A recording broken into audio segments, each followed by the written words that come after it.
Transforming data starts with reshaping, reorganizing rows and columns so each observation and feature line up for analysis. Common actions are pivoting and melting, stacking tables, and joining datasets to match modeling or visualization needs. Let's take a look. Data reshaping is important in data analysis tasks. Pivot and melt operate on columns to reshape data between long and wide formats.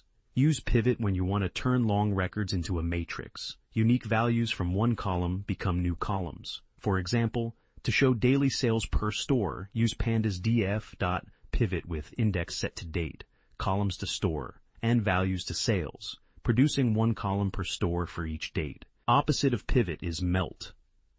Melt transforms data from wide to long by stacking multiple columns into rows, which makes it easier to plot and analyze. For example, convert separate store columns A and B into one store column with matching sales values. In pandas, reset the index and call melt, using date as the ID variable, var-nameset to store, and value-nameset to sales. Stacking and unstacking manipulate the index, typically a multi-index, to reshape multi-level data.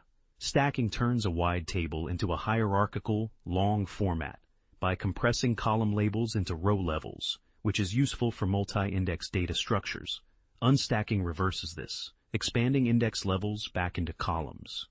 In pandas, you can apply stacking to a pivoted frame with df_stacked equals df_pivot.stack, yielding a stacked data frame. Unstacking reverses stacking. It pivots a row-level index back into columns, expanding the table for easier reading and analysis. For example, after grouping by date and store, calling df_grouped.unstack lifts the date values into separate columns, so each store becomes a row with one column per date. Use unstack when you want a wider, more human-friendly layout for comparisons. Let's answer these questions.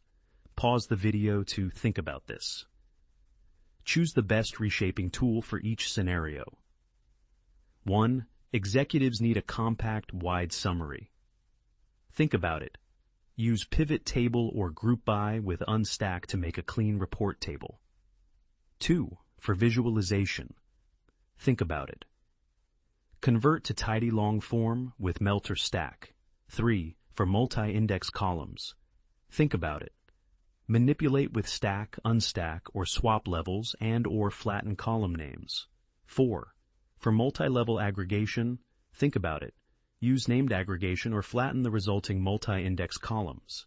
Concatenation stacks datasets by appending rows or columns when the tables share the same structure. Use pd.concat and set axis to 0 to add rows. Merging combines datasets by matching a key column, like a SQL join. Use pd.merge, specify the key, for example, ID, and a join type such as left to bring related columns together. There are many useful tools in NumPy. NumPy lets you change an array's shape without altering its data. You can turn a one-dimensional array into a two-dimensional matrix, flatten a multi-dimensional array into a single line, or transpose to swap rows and columns. These reshaping tools are essential for matching data to functions, preparing inputs for models, and simplifying computations. Practicing reshape, ravel, and transpose helps you manipulate arrays quickly and reliably. So here is an example. The image is flattened by taking each row of pixels and placing them end-to-end to form a single one-dimensional array of pixel values. This keeps the original pixel order, but removes the two-dimensional layout, which is useful for many machine learning models.